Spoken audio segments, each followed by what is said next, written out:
तो आज के क्लास में हम लोग पढ़ने वाले हैं व्याघ्र पथिक कथा का मौखिक और लिखित प्रश्न उत्तर। हर चैप्टर की तरह पार्ट 2 में जैसा हम लोग पढ़ते हैं ना, मौखिक और लिखित प्रश्न उत्तर, तो वहीं आज हम लोग व्याघ्र पथिक जो पाठ है, यानी 11 पाठ, 11वां पाठ है, उसमें हम लोग पढ़ने वाले हैं इसके मौखिक और लिखित प्रश्न उत्तर।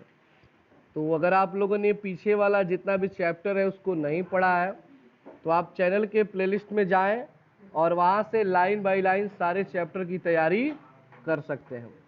तो चलिए स्टार्ट करते हैं। सबसे पहले हम मौखिक पढ़ेंगे। क्या पढ़ेंगे? मौखिक। प्रश्न संख्या 1 है, अधोलिखितानां प्रश्नानां उत्तरम वदत। निम्नलिखित प्रश्नों का उत्तर बोलें यानी लिखें। पहला प्रश्न है, कह स्नात कुशहस्त सरस्त्रिये ब्रूते। कौन है जो स्नान करके अपने हाथों में कंगन को लेकर नदी किनारे बोल रहा है? तो व्याघ्र। कौन है जी? तो कह हटा करके लिख देंगे व्याघ्र। क्या लिखेंगे? तो व्याघ्र मतलब बाघ, बाकी सब वही रहेगा। अच्छा एक बात बताइए, मैंने इसमें एक पद क्यों नहीं किया है? क्योंकि आपको पहले पिछले चैप्टर में मैंने बताया था कि एक पद या पूर्ण वाक्य ऐसा कुछ ना कहे तब आपको पूरा वाक्य में देना है। ये ध्यान रखना, अगर एक पद कहता है तभी एक पद में देना है, ये नहीं कि अब हर बार एक पद आ रहा है तो आप भी एक पद में दे देंगे। दूसरा प्रश्न है, भाग्य नैत संभवती इति केन आलोचितम। भाग्य से ऐसा संभव होता है, कुछ मिलता है, ऐसा कौन सोच रहा है? कौन सोच रहा है जी? पथिक। तो केन हटाकर लिख देंगे पांथेन। केन हटाकर लिख देंगे पांथेन। यानी पथिक के मन में ये बात आती है कि भाग्य से ही ऐसा सब अवसर मिलता है। ग नंबर है, वृद्ध व्याघ्र किम दातुम इच्छति सम। बूढ़ा बाघ क्या देना चाहता है?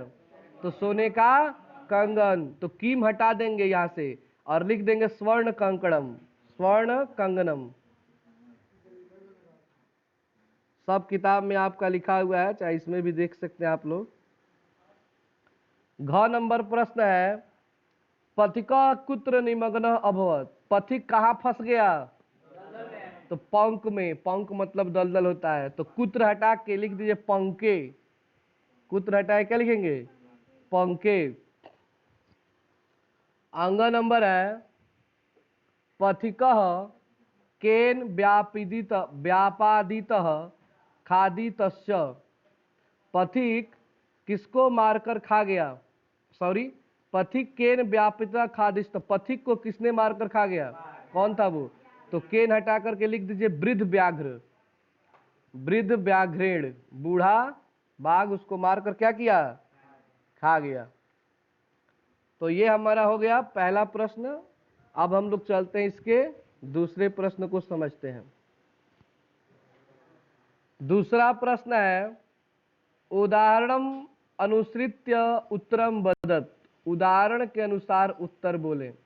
यहाँ पे उदाहरण है स्ना जोड़ कत्वा। देखिए किताब में दिया है ना, तो स्ना जोड़ कत्वा मिलके बना गया स्नात्वा। क्या बना है? अब आपको बनाना है जैसे पठितवा। क्या दिया है प्रश्न किताब में?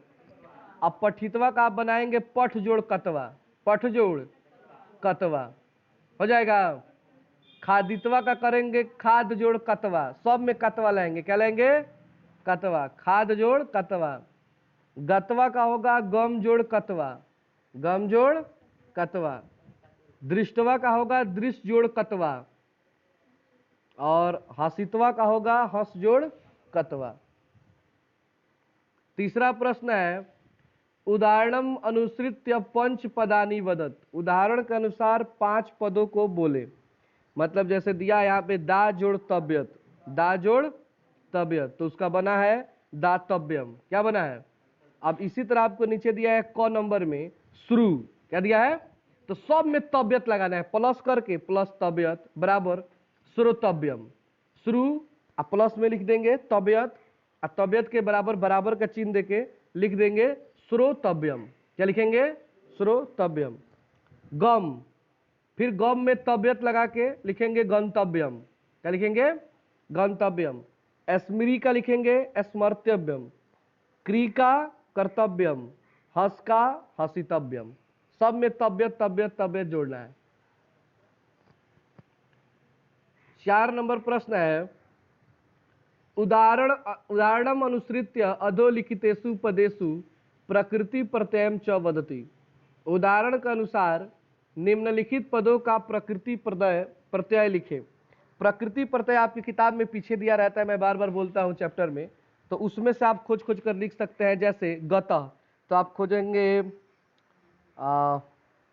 गतः, पेज नंबर 88 में प्रकृति प्रत्यय दिया है, तो गतः का नहीं दिया है, तो गतः का होगा गम जोड़ कत, गम जोड़ कत।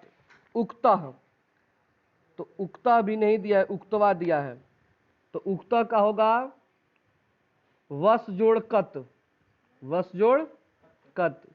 कृतः, तो कृतः का होगा क्री जोड़ कतः, क्री जोड़ कतः। पठितः, पठितः का होगा पठ जोड़ कतः, और चलितः का होगा चल जोड़ कतः। तो इस तरह हमारा ये मौखिक प्रश्न उत्तर समाप्त होता है। चलिए अब हम इसके लिखित प्रश्न उत्तर को समझते हैं। लिखित प्रश्न उत्तर में पहला प्रश्न है, अधोलिखितानाम प्रश्नानाम एक पदेन उत्तरम लिखत। निम्नलिखित प्रश्नों का उत्तर एक पद में लिखें। कितने पद में लिखना है जी? एक पद में उत्तर देना है। पहला प्रश्न है, वृद्ध व्याघ्र कुत्र ब्रूते, बूढ़ा बाघ कहाँ बोल रहा था? तालाब के किनारे, तो लिखिए सरस तीरे। ख नंबर है, कह लोभाकृष्ट अभवत, कौन लोभ से आकर्षित हुआ? पथिक, कौन हुआ? पथिक, तो ख का उत्तर पथिकः।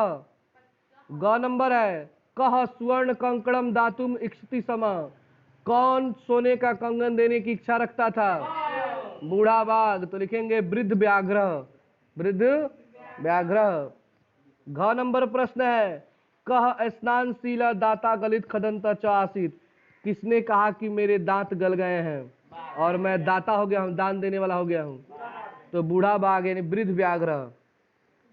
अंग, क वंशहीन आसीत, कौन वंशहीन था? तो वृद्ध व्याघ्र बूढ़ा बाघ, वही ने बोला कि मैं वंशहीन हो गया। और च नंबर है, कह पंके अपतत, कौन दलदल में फंस गया? पथिक, तो पथिक लिख दीजिए। चलिए अगला प्रश्न है, अधोलिखित प्रश्नानाम पूर्ण वाक्येन उत्तरे लिखत। निम्नलिखित प्रश्नों का उत्तर पूर्ण वाक्य में लिखना है। कैसे लिखना है?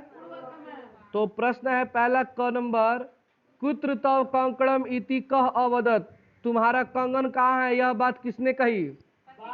पथिक ने पूछा कि बताओ कंगन तुम्हारा। तो बस करना क्या है कि कह, कह को हटाना है और लिख देना है पथिकः। क्या लिखना है? पथिकः। दूसरा है ख नंबर, व्याघ्र कीदृश आसीत, बाघ कैसा था? तो वो बूढ़ा था और उसके दांत क्या हो गए थे? तो यहाँ पे लिखेंगे कीदृश हटाकर गलित खदंतो, उसके दांत गल गए थे, गलित खदंतो। ग नंबर है, व्याघ्रेण कानी अधितानी, बाघ क्या ग्रहण कर रहा था, क्या सीख रहा था? तो धर्म शास्त्र सीख रहा था। क्या सीख रहा था? तो कानी हटाकर लिख दीजिए धर्म शास्त्राणी, धर्म शास्त्राणी।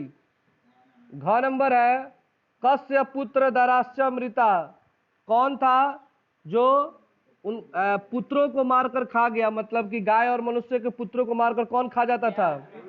तो कस्य हटाकर लिख दीजिए व्याघ्रस्य, व्याघ्रस्य। अंग नंबर है, कह महापंके निमग्न पलायितुम अक्षमा, कौन था जो महापंक में फंस गया था? तो क हटा के पथिका लिख देंगे। क्या लिख देंगे? पथिका। देख रहे हैं एक ही क्वेश्चन बार बार आ रहा है। तीसरा प्रश्न चलिए समझते हैं, संधि विच्छेदम कुरुता, संधि विच्छेद करना है। नीचे कुछ शब्द दिए गए हैं और ये आपके किताब में, चलिए आप लोग पेज नंबर निकाल लेंगे किताब में, पेज नंबर है 86, पेज नंबर 86 पर देखिए, भाग्य नैत संभवती, पेज नंबर 87 का 1 नंबर ऊपर ही देखिए दिया है ना, भाग्य नैत संभवती, तो भाग्येन एतत् संभवती लिख लेंगे। उसी तरह दूसरा पहला है सरस तीरे है जी, तो सरस तीरे का भी खोजेंगे तो देख लीजिए पेज नंबर 86 में संधि विच्छेद में 2 नंबर दे रहा है। अच्छा, तीसरा है पंथो अवदत्त, चलिए खोजिए पंथो अवदत्त, यहाँ पे पेज नंबर 87 में देखिए ऊपर से आइए 1 2 3 4 5 6 7 8 9 10 नंबर पे है ना। इसी तरह इसमें से सब खोज खोज के लिख लें, लिखा जाएगा, ठीक है।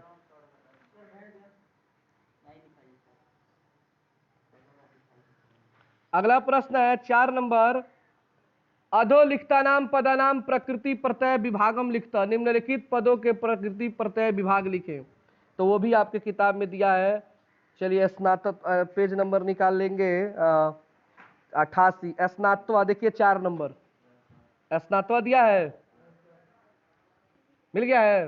दूसरा स्नानतुम, स्नानतुम, स्नानतुम का नहीं दिया है तो होगा स्नानतुम का स्नात जोड़ तुमुन, स्नात जोड़ तुमुन। प्रसार्य, प्रसार्य देखिए 2 नंबर पे दिया है ना। फिर है उपगम्य, उपगम्य देखिए इधर आ जाइए पेज नंबर 89 में लास्ट, एकदम लास्ट का 2 नंबर दिया है ना। उसके बाद है उक्तवा, हाँ उक्तवा, ये भी देखिए पेज नंबर 88 का सबसे नीचे वाला लाइन, उक्तवा दिया है ना। और फिर है धृता, तो धृता देखिए पेज नंबर 89 का इसका लास्ट, मिल गया ना। अब चलिए क्वेश्चन नंबर हम चलते हैं 5 नंबर। 5 नंबर प्रश्न है, अधोलिखितानाम क्रियापदानाम स्ववाक्येषु प्रयोगम कृता, निम्नलिखित क्रियापदों का अपने वाक्यों में प्रयोग करें, मतलब नीचे शब्द दिए गए हैं और उससे आपको क्या करना है, वाक्य बनाना है। वाक्य का अर्थ अपने मन से वाक्य बनाना है। तो देखिए इसमें हम वैसे तो नीचे लिख देंगे, लेकिन आप लोग अपने से बनाएंगे तो और बेटर रहेगा। मैं बार बार बोलता हूँ वाक्य अपने से बनाना चाहिए। जैसे आलोचितम, तो आलोचितम मतलब होता है सोचना, क्या करना।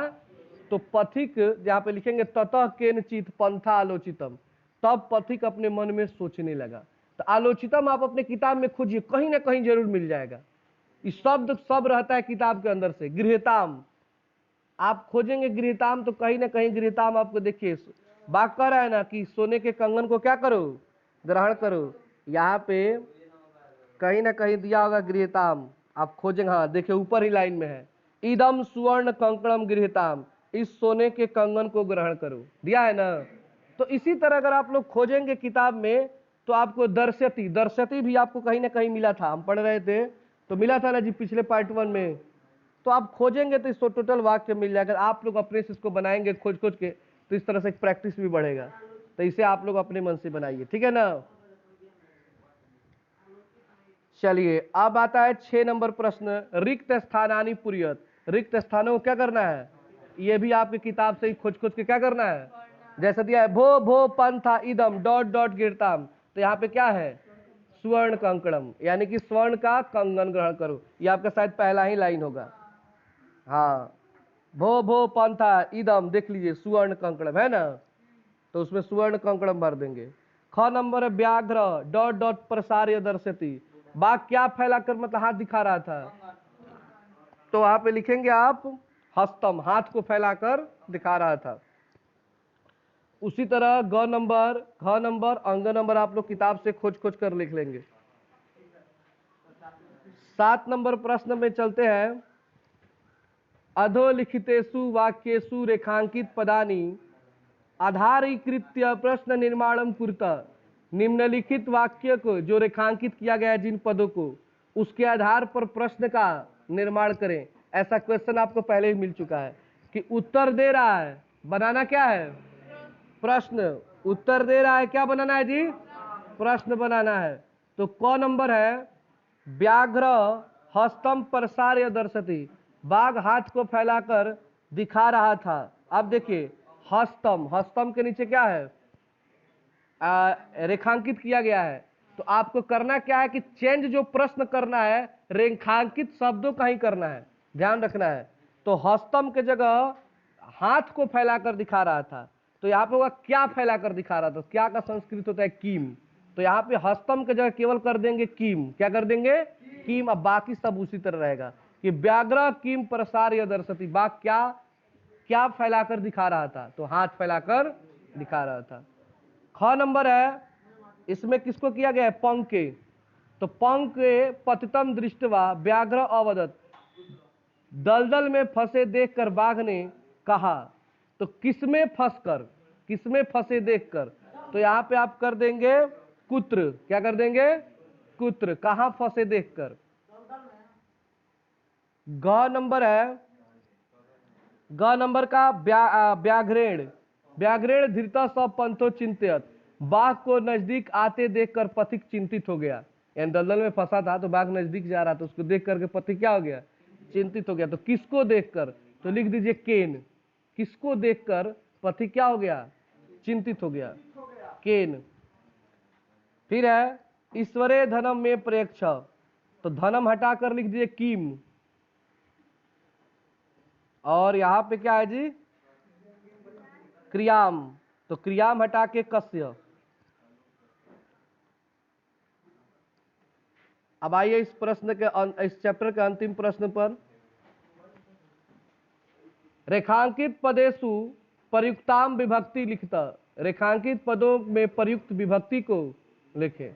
यानी जो भी विभक्ति का प्रयोग हुआ है उस विभक्ति को आपको क्या करना है? लिखना है।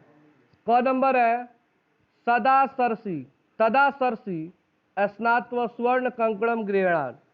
यानी कि इसमें केवल सरसी को बताना है आपको। अंडरलाइन किसके नीचे किया गया है? सरसी कौन सी विभक्ति? तो विभक्ति पिछले भी चैप्टर में, तो व्याकरण नहीं पढ़ेंगे समझ में आता नहीं है, तो बस याद कर लीजिएगा। सरसी है सप्तमी विभक्ति। क्या है? सप्तमी। व्याघ्रेण है ख नंबर का तृतीया। विश्वास का सप्तमी। घ नंबर का पंचमी। उपदेशात का होगा पंचमी। अंग का होगा षष्ठी। लिखते हैं षष्ठी, पढ़ते हैं षष्ठी। तो इस तरह आपका ये चैप्टर समाप्त होता है। अब हम लोग इसके बाद वाले क्लास में पढ़ेंगे इसका ऑब्जेक्टिव क्वेश्चन। तो आज के लिए इतना ही।